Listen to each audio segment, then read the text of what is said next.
Assalamualaikum warahmatullahi wabarakatuh. Perkenalkan, nama saya Joslina Tani Arwin dengan NPM 2206082171. Pada kesempatan kali ini, pada video kali ini, saya ingin menjelaskan terkait dengan tutorial modul time off pada UDU 16. Oke, jadi pertama-tama kita akan membahas terkait dengan time off types. Jadi yang pertama, dalam mengerjakan lab ini, kita perlu untuk membuat database duplikasi dari lab sebelumnya. Dan format penamaan yang kita gunakan yaitu npm_timeoff. Berikut ini adalah tampilan jika database berhasil terbuat. Perhatikan bahwa sebelum mulai lab dan mulai untuk memasuki langkah-langkah yang lebih jauh lagi, pastikan bahwa modul timeoff sudah berhasil diaktifkan. Caranya itu kita bisa melakukan search pada search bar dan kita lakukan pencarian untuk modul timeoff.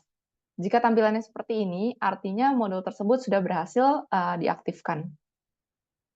Selanjutnya, pada modul ini, kalian akan memiliki berbagai peran untuk pengajuan hingga menyetujui cuti. Nanti setelah sudah diaktifkan modulnya, maka kita akan login sebagai administrator, lalu kita akan mengubah akses modul time off. Kita akan mengubah akses modul time off user pada settings, terus nanti navigasi ke bagian users. Nah, untuk manajer HR, yaitu Hana, kita akan set sebagai administrator di modul time off.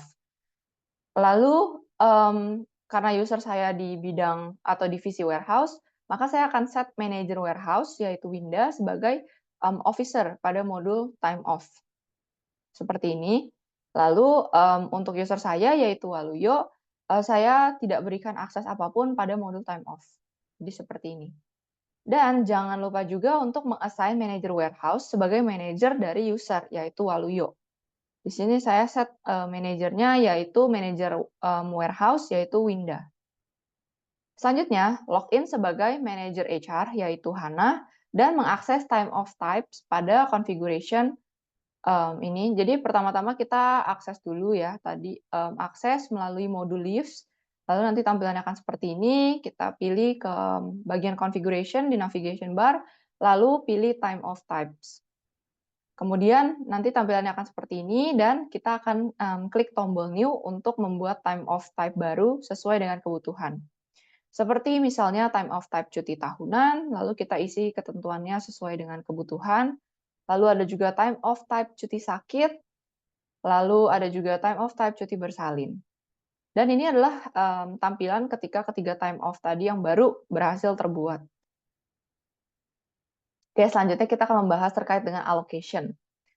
Nah, contoh skenarionya adalah seorang karyawan sudah menghabiskan jatah waktu cuti yang dimiliki, namun ternyata memiliki kebutuhan mendesak, sehingga perlu untuk mengajukan cuti lagi.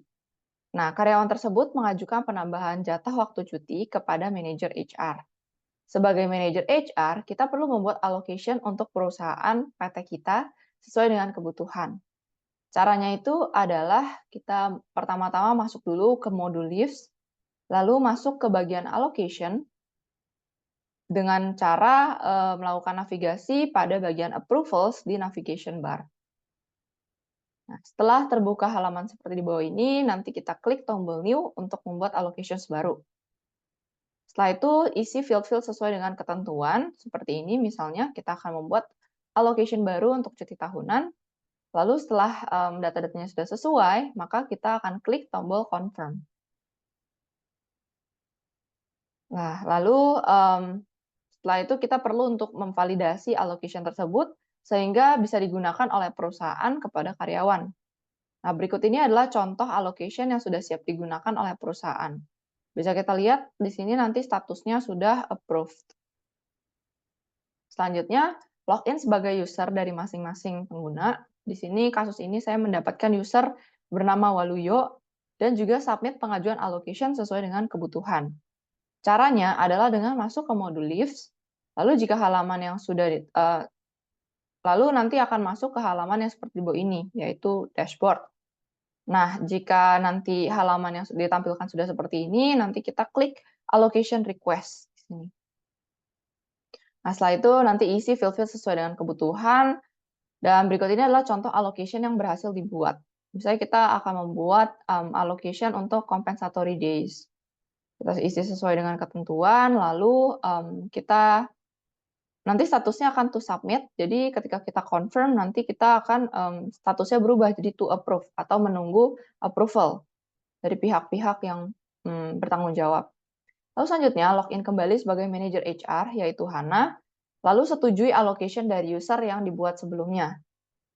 Nah, nanti allocation request dari user atau dari Waluyo itu bisa diakses pada notifikasi ketika awal kita login sebagai manager HR, atau bisa juga melalui time of types compensatory days. Pada kasus ini, pada skenario ini, saya menggunakan atau saya mengakses allocation request dari user melalui time of types dari compensatory days. Di sini nanti ketika kita sudah masuk ke menu time of types, nanti kita pilih compensatory days. Nah, nanti di sini kita bisa lihat bahwa allocations-nya tadi yang sebelumnya 0 karena belum ada allocations sama sekali. Setelah dibuat allocations-nya oleh Waluyo, tadi allocations-nya berubah menjadi 1. Jadi bisa kita klik di sini, nanti akan navigasi ke halaman berikut. Kita bisa lihat bahwa terdapat allocation request dari si Waluyo. Di sini ada tipe-tipenya dan lain sebagainya. Jadi jika kita klik, nanti akan muncul tampilan seperti ini yang akan kita validasi jika memang sudah sesuai. Nah, kita bisa klik tombol validate, nanti statusnya akan seperti ini, approved. Nah, jadi berikut ini adalah tampilan ketika location berhasil divalidasi. Selanjutnya login sebagai user atau Waluyo, lalu pergi ke dashboard untuk melihat jumlah jam atau hari yang tersisa untuk mengambil jatah cuti pada setiap allocation. Nah, berikut ini adalah tampilan jumlah jam atau hari yang tersisa untuk mengajukan cuti milik si Waluyo. Pada dashboard ini terlihat berapa jatah tersisa dari tiap time of type yang dimiliki oleh perusahaan. Nah, bisa kita lihat bahwa compensatory days-nya ada 8 jam lagi yang available dan cuti tahunannya masih tersisa 12 hari. Oke, selanjutnya kita akan masuk ke skenario time off. Jadi seorang karyawan skenarionya yaitu si Waluyo ingin mengajukan cuti dengan jatah cuti yang dimilikinya. Dan sekarang kita akan mensimulasikan skenario untuk mengajukan cuti sebagai karyawan. Dengan menggunakan akun user, yaitu si Waluyo, kita akan membuat time off request sesuai dengan ketentuan di bawah ini. Jadi skenarionya Waluyo akan membuat time off type compensatory days. Seperti ini, lalu juga time of type cuti tahunan, dan juga time of type cuti sakit. Jadi seperti ini, nanti data-datanya diisi aja sesuai dengan kebutuhan. Nanti statusnya ketika baru dibuat itu nanti akan to approve, dan to approve. Oke, selanjutnya login menggunakan user manager user untuk menyetujui time of request untuk cuti tahunan dan cuti bersalin atau compensatory days, serta menolak time of request untuk cuti sakit. Jadi di sini manager usernya adalah Winda. Jadi kita akan masuk ke bagian approvals nanti ya, ini melalui navigation bar di modul leaves. Lalu klik nanti bagian time off. Nanti akan muncul seperti ini. Jadi kita akan menyetujui time off type cuti tahunan sebagai manager warehouse. Ini kita approve aja. Nanti setelah menyetujui time off cuti tahunan, nanti akan statusnya seperti ini, butuh untuk second approval. Nah, setelah itu kita akan login sebagai Hana untuk mengapprove kedua kalinya. Karena time of type jenis cuti tahunan ini di set memang membutuhkan 2 approval. Seperti itu. Jadi setelah kita approve untuk yang kedua kalinya, sebagai manager HR, yaitu Hana, maka nanti statusnya akan seperti ini, yaitu approved. Oke, selanjutnya kita akan sebagai manajer dari user, yaitu Winda, kita akan menolak time off cuti sakit. Nanti caranya adalah dengan mengklik opsi atau tombol refuse di sini. Nanti tampilannya akan seperti ini, refuse. Dan yang selanjutnya kita akan menyetujui time off compensatory days dengan klik tombol approve. Approve di sini, nanti statusnya akan seperti ini, approve. Oke, dan setelah semua permintaan cuti disetujui atau ditolak, manajer HR dapat melihat laporan tentang status cuti karyawan melalui bagian reporting pada navigation bar di modul leaves. Nanti tampilannya akan seperti ini. Oke, terakhir login kembali sebagai user yaitu Waluyo, Lalu pergi ke dashboard untuk melihat kembali jumlah jam atau hari yang tersisa untuk mengambil cuti pada setiap allocation. Di sini bisa dilihat bahwa karena cuti compensatory days-nya sudah disetujui, maka dan tadi untuk time off-nya di-request selama 8 jam untuk compensatory days-nya. Jadi ketika sudah disetujui, maka hours available-nya sudah menjadi 0 dan cuti tahunannya tadi yang di-approve sebanyak 2 hari. Jadi dari 12 kemudian tersisa 10 hari untuk cuti tahunannya. Dan di sini juga bisa dilihat bahwa kalau misalkan ya kita bisa melihat cuti tahunannya, cuti sakitnya, dan juga compensatory days yang request oleh user. Dan di sini juga ada misalnya kalau yang ini udah di-validate, di sini to approve, yang kalau yang strip to refuse. Oke, dengan menyelesaikan tahap ini, teman-teman sudah menyelesaikan tutorial modul time off dengan baik. Selamat! Oke, selanjutnya saya akan menjawab terkait dengan beberapa pertanyaan seputar dengan modul time off. Yang pertama terkait dengan perbedaan peran dari user dan manager pada modul time off. Jadi pada modul time off di Odoo, peran user dan manager itu memiliki perbedaan tanggung jawab yang signifikan untuk memastikan proses pengajuan dan persetujuan cuti itu bisa berjalan dengan lancar. Jadi kalau peran user itu hanya terbatas pada pengajuan cuti atau permintaan cuti, atau misalnya ketidakhadiran sesuai dengan kebutuhan dari si user itu. Nah, di mana mereka juga bisa melihat saldo cuti yang tersedia dan juga melacak status permintaan yang diajukan. Tadi seperti tadi ya, kita bisa melihat jumlah cuti yang available di dashboard-nya, seperti itu. Dan user hanya memiliki akses untuk mengajukan, membatalkan, atau melihat riwayat permintaan cuti mereka tanpa otoritas untuk menyetujui atau menolak permintaan cuti lainnya. Dan juga untuk peran user, mereka tidak bisa melihat request, permintaan, dan juga status pengajuan cuti milik orang lain atau milik user lain. Sebaliknya, peran manajer mencakup tanggung jawab yang lebih luas dalam pengelolaan permintaan cuti dari anggota tim yang berada di bawah tanggung jawabnya. Manajer itu memiliki kewenangan untuk meninjau, menyetujui, atau menolak permintaan cuti yang diajukan oleh pengguna yang menjadi bawahannya atau yang berada di divisinya. Manajer memiliki kewenangan untuk meninjau, menyetujui, menolak permintaan cuti yang diajukan oleh pengguna yang menjadi bawahannya. Selain itu, manajer juga bisa memantau keseluruhan saldo cuti tim dan memastikan bahwa kebutuhan operasional tim tetap terpenuhi selama ada ketidakhadiran anggota. Jadi dengan adanya perbedaan peran ini, nanti modul time off di Odoo itu mendukung alur kerja yang lebih terstruktur dan bisa dipertanggungjawabkan, di mana nanti setiap pengguna bisa punya hak akses sesuai dengan tanggung jawab mereka dalam perusahaan. Jadi nanti dengan hak aksesnya manajer, manajer bisa mempertimbangkan apakah dia bisa memberikan atau meng-approve request cuti dari karyawannya dengan memastikan bahwa apakah ketika karyawan ini mengajukan cuti dan apakah jika karyawan ini cuti, maka akan mengganggu operasional perusahaan atau mengganggu operasional atau kinerja timnya atau tidak. Jika tidak, mungkin bisa diberikan cutinya selama masih tersedia. Namun jika mungkin mengganggu, mungkin bisa di-refuse. Seperti itu. Dan untuk yang kedua, terkait dengan perbedaan masing-masing dari tipe approval pada time of request. Jadi, seperti tadi kita sudah melakukan eksplorasi dan melakukan lab, kita tahu bahwa pada approval time of request terdapat beberapa tipe ya. Maksud saya pada approval time of request terdapat beberapa tipe. Jadi ada 4, yaitu no validation, by time of officer, by employees approver, dan juga by employees approver and time of officer. Untuk yang tipe no validation, jadi seperti namanya, jadi setiap permintaan cuti ini tidak membutuhkan validasi, jadi akan disetujui secara otomatis tanpa perlu persetujuan dari pihak manapun.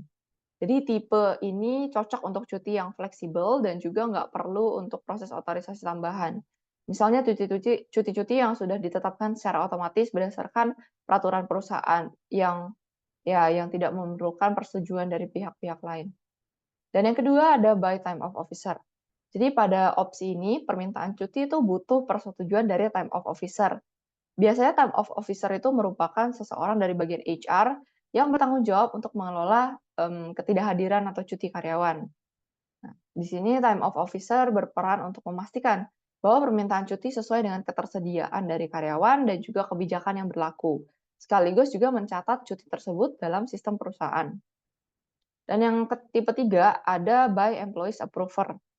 Nah, tipe approval ini mengharuskan permintaan cuti disetujui oleh employees approver. Nah, biasanya employees approver ini merupakan atasan langsung, bisa jadi supervisor atau manajer karyawan yang mengajukan cuti. Nah, dengan demikian manajer atau supervisor punya otoritas untuk menilai dampak cuti tersebut terhadap produktivitas tim dan juga memastikan bahwa cuti bisa diberikan tanpa mengganggu kegiatan operasional perusahaan. Selanjutnya yang terakhir ada tipe by employees approval dan time off officer. Pada tipe ini membutuhkan dua lapis persetujuan. Jadi permintaan cuti pertama-tama harus disetujui oleh employees approver atau tadi atasan langsung dan kemudian dilanjutkan dengan persetujuan ke time off officer untuk persetujuan terakhir.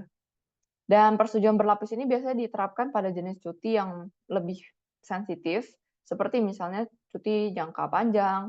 Jadi, dengan adanya 2 lapis persetujuan ini, kita atau perusahaan tuh bisa memastikan kepatuhan terhadap kebijakan, serta, memastikan kelancaran operasional. Oke, selanjutnya terakhir saya akan membahas terkait dengan, refleksi dari lab ini. Jadi setidaknya melalui lab ini saya mempelajari beberapa hal, yaitu yang pertama terkait dengan penerapan sistem multi-level approval dalam pengelolaan cuti. Jadi di sini tadi seperti yang tadi kita sudah terapkan juga skenarionya, ada yang namanya sistem multi-level approval dalam pengelolaan cuti. Jadi, di sini saya mempelajari bahwa persetujuan itu tidak hanya bisa, bergantung sama satu pihak saja, tetapi bisa juga melibatkan dari lebih dari satu level manajer. Seperti tadi, pada contoh kasusnya ada manajer HR dan juga, manajer divisinya. Jadi itu melibatkan, lebih dari satu pihak ya, yakni 2 pihak. Hal ini dilakukan untuk menekankan pentingnya sistem hierarkis untuk memastikan cuti yang diajukan karyawan itu sesuai dengan kebijakan perusahaan dan juga tidak mengganggu produktivitas tim secara keseluruhan. Dan yang kedua, saya juga mempelajari terkait dengan pengaturan tipe cuti dengan kriteria khusus. Saya menemukan bahwa setiap jenis cuti seperti cuti bersalin, cuti tahunan, dan juga cuti sakit itu punya kriteria dan pengaturan khusus yang berbeda-beda. Misalnya cuti bersalin itu membutuhkan alokasi waktu yang lebih panjang dan juga bisa diatur untuk karyawan perempuan. Sedangkan untuk cuti sakit itu dia tidak memiliki batasan alokasi dan langsung tersedia tanpa tambahan proses. Karena, memang namanya cuti sakit maka, bisa terjadi kapan saja dan memang tidak direncanakan. Jadi semua pengaturan dan juga kriteria khusus yang seperti di UDU yang tadi telah kita terapkan itu memang menyesuaikan dengan penerapannya di lapangan. Dan yang terakhir, terkait dengan manajemen data karyawan dan juga pembagian akses serta simulasi multi-browser. Dan melalui lab kali ini juga saya memahami lebih dalam terkait dengan pentingnya manajemen data karyawan dan juga distribusi akses melalui simulasi multi-user dan juga multi-browser. Nah, jadi dengan cara ini saya bisa melihat perbedaan langsung antara peran pengguna seperti karyawan biasa dan HR manager dalam mengakses dan juga mengelola data cuti. Jadi, ya dengan kita tahu bahwa adanya pembagian peran dan juga pembagian hak akses dalam, proses pengajuan dan juga approval cuti, ya saya, memahami bahwa pembagian akses tersebut sangat penting untuk menjaga keamanan, efisiensi operasional, dan juga untuk melatih pengguna tentang fungsi dan juga batasan dari, setiap masing-masing peran dalam modul yang lebih realistis dan lebih nyata dalam praktiknya di lapangan.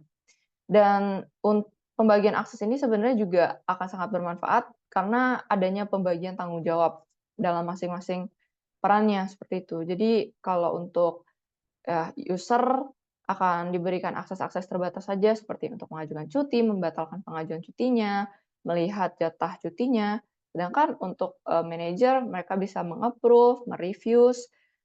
melihat ya semua request yang diajukan oleh karyawan-karyawan di bawahnya dan lain sebagainya. Sehingga akses-akses untuk manajer ini lebih luas karena ya memang kewenangannya, lebih luas, seperti itu.